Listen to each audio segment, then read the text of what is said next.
Hello, I'm Jackie. South African politician Julius Malema, leader of the economic freedom fighters, has been found guilty in a case that lasted more than 6 years. Here is what happened. Malema is one of South Africa's most outspoken political voices. He leads the EFF, a party that calls for radical land reform and economic control by the state, saying Africa's wealth should benefit Africans first. Supporters see him as bold. Critics say his tone can be divisive.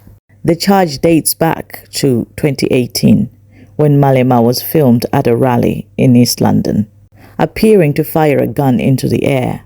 He denied it, saying the sound came from fireworks, but prosecutors argued he discharged a firearm in public, violating the Firearms Control Act. After years of hearings, the court found him guilty. Recently, Malema also made headlines after a public exchange with Elon Musk, who criticized his political tone online. Malema responded that foreign billionaires shouldn't interfere in African conversations. The back and forth trended across the continent. Under South African law, discharging a firearm in a built-up area or a public space can carry a fine or up to 15 years in prison. His sentencing is scheduled for the 23rd of January 2026. His party, EFF, have come out in his defense, saying they will take legal action.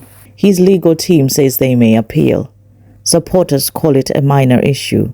Critics say it's about accountability. What do you think?